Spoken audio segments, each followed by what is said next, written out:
Hindi ko alam kung alam ninyo pero marami sa atin ang nag-iisip na ang pagkain ng itlog araw-araw ay masama sa kalusugan, lalo na para sa puso. Narinig na natin yan, di ba? Na mataas daw sa kolesterol at nakaka-stroke. Pero sa totoo lang, bilang isang doktor na nakatuon sa kalusugan ng utak, gusto kong sabihin sa inyo na baka mali ang akala natin. May isang prutas na madalas nating kinakain dito sa Pilipinas, lalo na kapag umaga, na mas mapanganib pa sa itlog pagdating sa stroke. Nakakagulat, di ba? Kaya nga, gusto kong pag-usapan natin yan ngayon. Alam kong nakakatakot isipin ang stroke. Yung biglang manghina ang isang bahagi ng katawan, yung hindi makapagsalita ng maayos o kaya yung mawalan ng balanse. Ang sakit isipin na pwedeng mangyari yan sa atin o sa mahal natin sa buhay. Pero ang totoo, maraming pwedeng gawin para maiwasan ito. Hindi lang sa pag-iwas sa mga masasamang bisyo, kundi pati na rin sa mga simple pero mapanganib na bagay na ginagawa natin araw-araw nang hindi natin namamalayan. Sa video na ito, tatalakayin natin ang isang prutas na napakasarap at paborito ng marami, pero pwede palang maging sanhi ng pagtaas ng stroke risk, lalo na kung hindi natin alam ang tamang paraan ng pagkain. Sa huli ng video na ito, malalaman ninyo kung bakit ang simpleng pagbabago sa kinakain natin ay napakalaking tulong para protektahan ang ating utak. Kaya manood kayo hanggang dulo. Alam nyo na siguro kung ano ang tinutukoy kong prutas. Ito yung madalas nating nakikita sa almusal, kasama ng fried rice at tuyo o kaya naman ay ginagawang shake. Oo, tama kayo, ito ay ang saging. Dito sa Pilipinas, sikat na sikat ang saging. Mura, masarap at madaling bilhin. Yung saba, yung latundan, yung lakatan, lahat yan bahagi na ng ating pang-araw-araw na pagkain. Pero may isang bagay na dapat nating malaman tungkol sa saging na hindi gaanong nababanggit, lalo na para sa ating mga nasa edad 70 pataas. Ang saging ay napakayaman sa potassium, isang mahalagang mineral para sa ating katawan. Nakakatulong ito para makontrol ang blood pressure at function ng puso. Pero kapag sobra, lalo na para sa mga may problema na sa kidney o may maintenance na gamot, pwede itong maging problema. Yung mga gamot para sa high blood pressure, lalo na yung tinatawag na ACE inhibitors o beta blockers, ay pwedeng magpataas ng potassium sa katawan. Kapag kinain pa natin ang saging, lalo na sa dami, baka sumobra na ang potassium natin. Ang sobrang potassium ay pwedeng magdulot ng irregular heartbeat na pwedeng humantong sa stroke. Isipin ninyo, nag-almusal kayo, kumain ng 2 saging, tapos uminom ng maintenance. Hindi ninyo alam, yung 2 saging pala ay nagpapataas na ng potassium ninyo sa level na pwedeng maging delikado. Ang stroke ay hindi laging biglaan. Minsan, ang mga maliliit na desisyon natin sa araw-araw ang nagdadala sa atin doon. Kung dati ay kumakain kayo ng saging araw-araw at ngayon ay may maintenance na kayo, baka panahon na para baguhin ang habit na iyan. Hindi ko sinasabing tigilan na ang pagkain ng saging. Ang sinasabi ko lang ay maging maingat tayo sa dami at sa timing. Kung meron kayong high blood at may maintenance, tanungin ninyo ang inyong doktor kung paano ninyo pwedeng i-manage ang potassium intake ninyo. Pwedeng kumain ng isang saging lang sa isang araw o kaya naman ay iba-ibahin ang prutas na kinakain ninyo.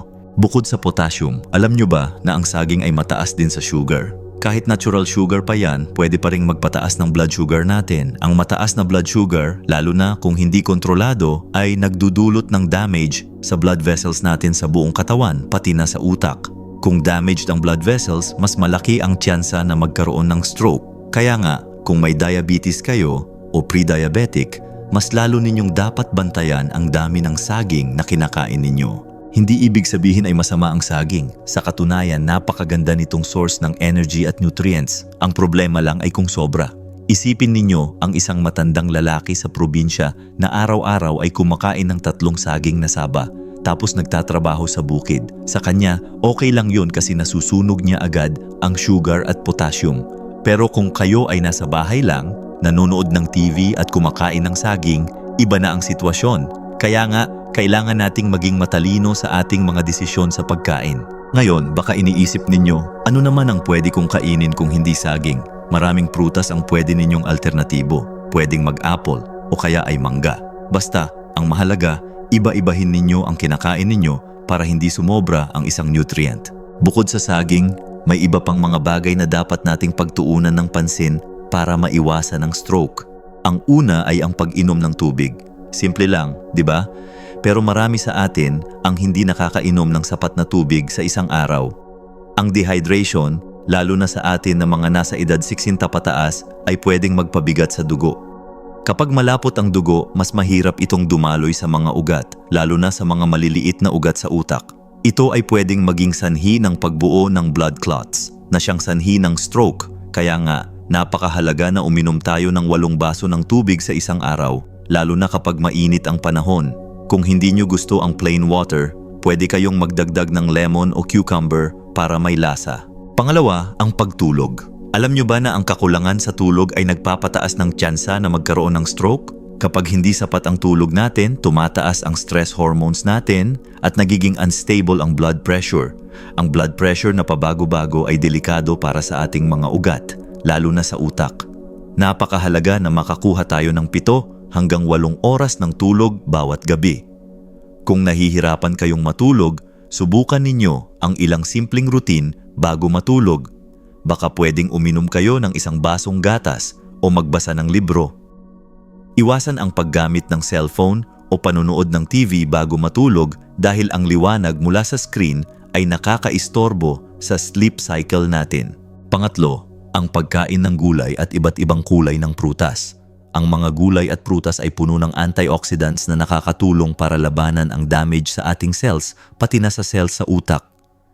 Yung mga madidilim na gulay tulad ng malunggay, kangkong at pechay, at yung mga prutas na mayaman sa vitamin C tulad ng dalandan, kalamansi at bayabas ay napakaganda para sa kalusugan ng ating utak at ugat. Kaya nga, sa bawat kain natin, siguraduhin ninyong may gulay na kasama. Mas maganda kung hindi prito, kundi luto sa sabaw o steam. Pang-apat, ang paggalaw. Hindi kailangan na magbuhat kayo ng mabigat o magtakbo sa labas. Ang simpleng paglalakad sa umaga o hapon ay malaking tulong na.